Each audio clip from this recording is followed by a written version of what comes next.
Miami-Dade sold nearly 77 acres of public land to Amazon in 2020 for just over $22 million. This was not just any land.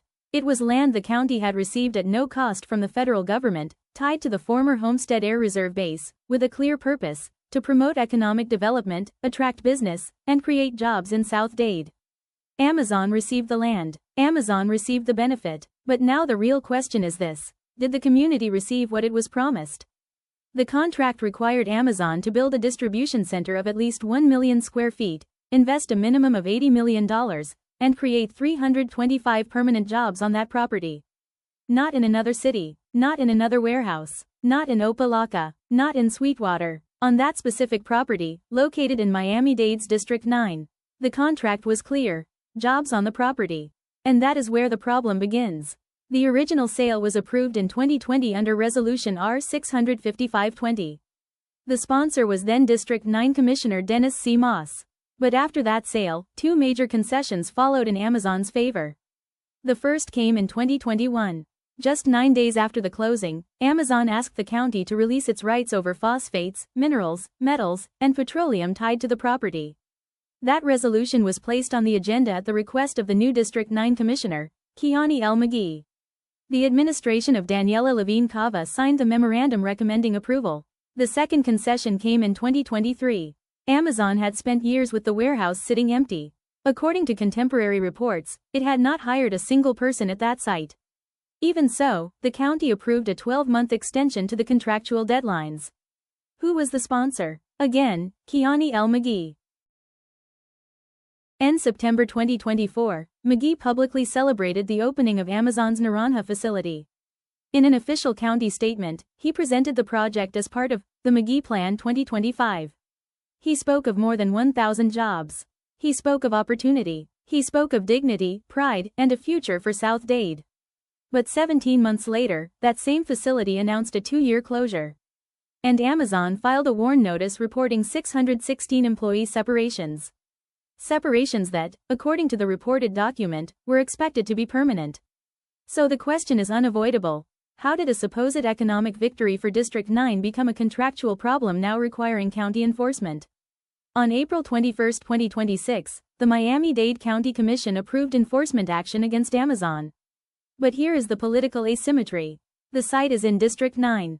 The 2021 and 2023 concessions were sponsored by the District 9 Commissioner.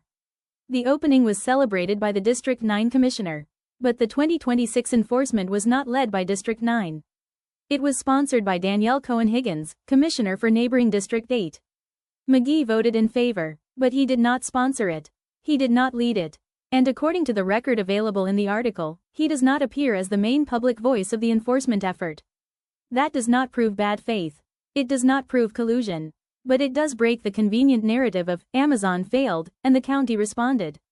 Because this contract was politically managed for years. There were concessions, there were extensions, there were celebratory statements, and there was institutional monitoring that, according to the reporting, leaves very serious questions unanswered. One of the most serious revelations appears in the 2023 record. According to a column cited in the article, the county official in charge of the Amazon agreement reportedly told commissioners that he had never physically visited the site to verify whether the warehouse was ready. He had simply relied on Amazon's word. That is not serious monitoring. That is not contractual oversight. That is passive administration of public land handed over under a jobs promise. And when public land, promised jobs, and millions of dollars in economic value are involved, trust does not replace verification. There is also another uncomfortable question. Cohen Higgins had already raised concerns about Amazon in September 2023. She asked whether the facility would ever actually open. She questioned what would happen if Amazon failed to comply. But then she voted in favor of the extension in November 2023, along with the rest of the commission. So yes, Cohen Higgins asked questions. But she also voted yes. And that part of the record must also be registered. Because public oversight cannot operate with selective memory. The contract had teeth. The declaration of restrictions recorded in official records provides for escalating penalties for each missing job. First, approximately $8,000 per job. Then $9,600. Then $11,200. And eventually up to $12,800 per job in successive periods of noncompliance. The county also has the right to place a superior lien on the property if the fines are not paid. In other words, Miami-Dade is not powerless. The issue is not whether the contract has enforcement tools. The issue is whether the county has the political will to use them fully. Amazon has said that more than 300 employees accepted transfers to other facilities. But the contract does not refer to jobs at any Amazon facility. It refers to jobs on that property. And the Miami-Dade County Commission itself concluded in April 2026 that the planned closure and elimination of jobs violate the job requirement, the terms of the Declaration of Restrictions, and the original purpose of the sale, to create permanent jobs on that site. The key phrase is simple: on the property. If the jobs are not there, the transfer argument does not resolve the contractual breach. This case is not only about Amazon. It is about how Miami-Dade handles public land. It is about what happens when the county sells public assets in exchange for economic promises. It is about who monitors, who verifies, who inspects, who asks questions, and who looks the other way until the problem explodes. The unanswered questions are direct. How many real jobs did the facility have, quarter by quarter? Did the county physically inspect the site between 2020 and 2026? Are there written reports from the Internal Services Department? Did the Inspector General review this contract? Did the Commission auditor conduct any audit? Did Amazon submit certified compliance reports? Who received them? And why was the enforcement not led by the district where the property is located? Miami-Dade received public land from the federal government at no cost to generate economic development. Then it sold that land to Amazon. Amazon promised investment, operations, and jobs. The county granted concessions. It extended deadlines. It celebrated the opening. And now it has to enforce the contract. The final question is not only whether Amazon failed to comply.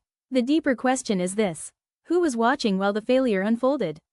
At News Miami-Dade, we will continue investigating this case. Because when public land is handed over in exchange for jobs, the community has the right to know whether the contract was honored, whether public officials did their job, and whether the county is defending the public interest with the force it deserves. This is not a corporate favor. This is public land. This is public money. And this demands public answers.